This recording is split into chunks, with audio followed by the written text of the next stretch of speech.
What's up guys, so welcome back to my channel, and lately I have been listening to a lot of stamped record style track and they are really good. So yesterday I uploaded a stamped record style track on my Instagram. Let's take a quick listen to it and then I will show you how I made this track.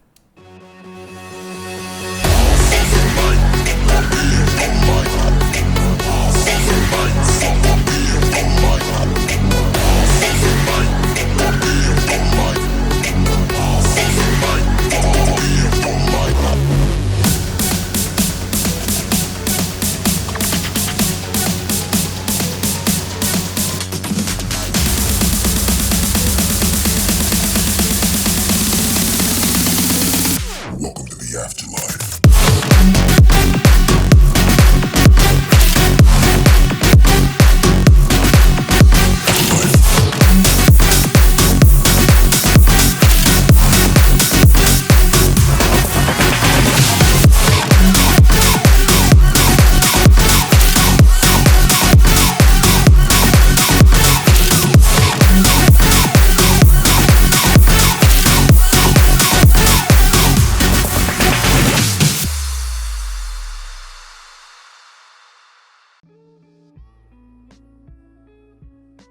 So for the intro I have used a gritty bass, as we all know that stamped record style track heavily depend on the type of bass that we use.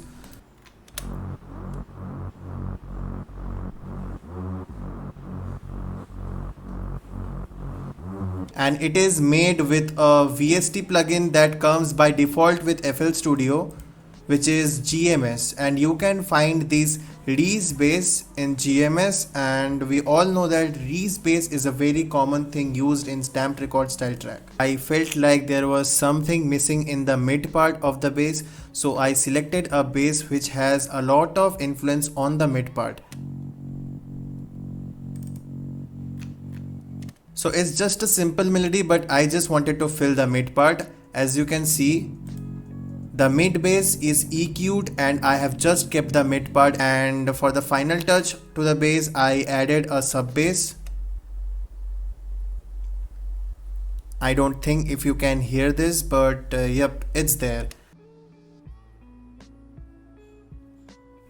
You need to make an uplifting lead, as all stamped record style have. So to make the process easier, you can turn on your bass and listen to it and make the lead accordingly, because it gives you a perception of how you want your lead to sound. I have just used two notes up and down and kept it as simple as it could be.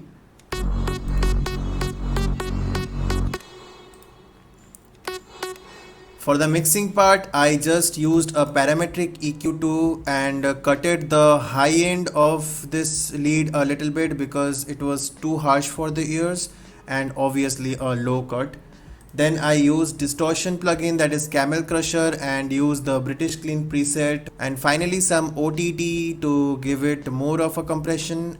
Then stereo enhancer, the stereo enhancer to give this a little bit of stereo separation. Now I used another lead which has more of a reverb to it.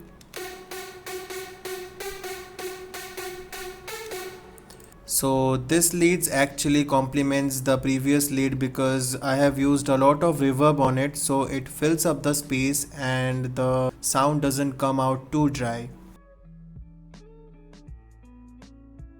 Now to complete a stamped record style track, one talent you should mainly have is knowing how to use samples. For example, I have this Kashmir alarm sample. So what I did is I chopped this down and I used it as a sound effect for my intro. Just like this, I have used a lot of sound effects, impacts, atmosphere sound, yep, some vocal shouts. Now the main thing that gives shape to a stamped record style is the vocals. A short vocal, but the vocal should be powerful. So the vocal sounds like this, and I haven't used the full vocal, I have chopped it down. For the night, for being polite, for the night, for being impolite.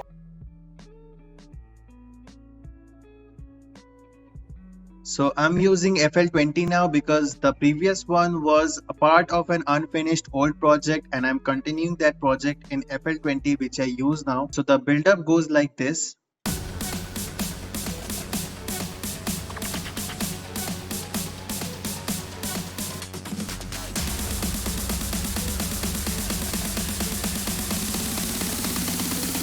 Welcome to the afterlife. The build-up is pretty simple. I just used Kashmir samples.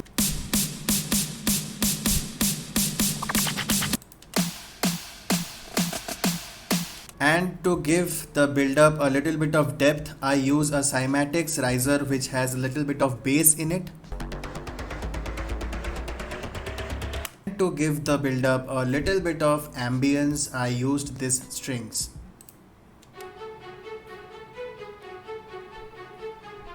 So that's what made the build-up complete, and the gap between this build-up is filled with samples that are chopped up. And I chopped up like this.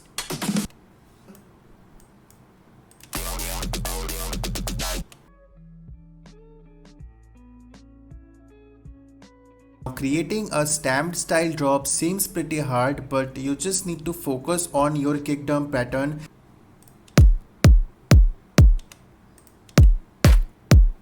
Some cymbal claps and some hard hitting claps along with kick. Then I used this random percussion loop and chopped it out. Then some impacts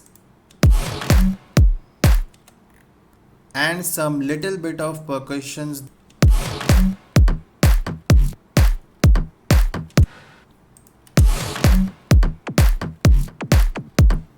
To finish off the kick drum pattern, I added this heavily reverbed one shot.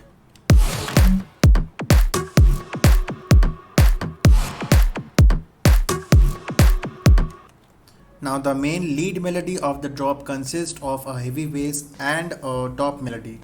So first let's get into the bass part.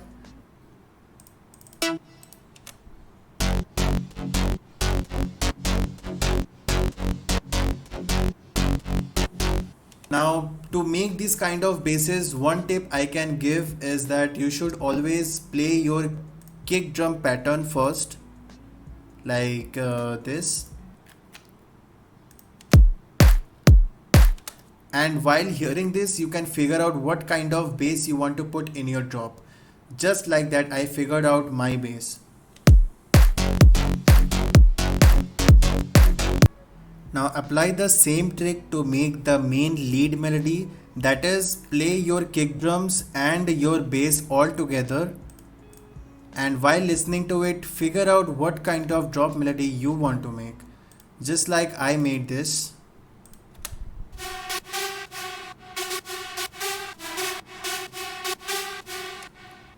Now let's get into the mixing part of how you can mix this lead.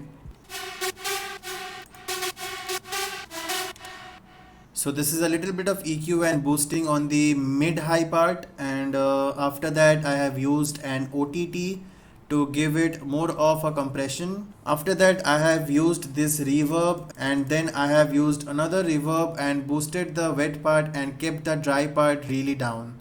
Then I used another EQ just to cut out the low end which came because of the reverb applied. And finally I used some fruity balance for sidechaining purposes. Then you can layer your top lead by using different kind of sounds. This has more of a narrow vibe to it. And this has more of a mid-range, so it balances out the whole EQ spectrum.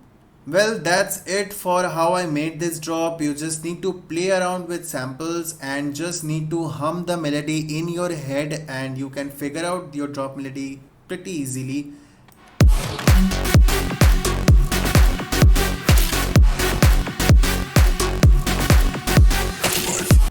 So that's it for today's video. Thank you for watching. I hope you took something from this video, and do make sure to practice on your own. I will be back with another tutorial soon. Till then, enjoy your music, bro. Peace out.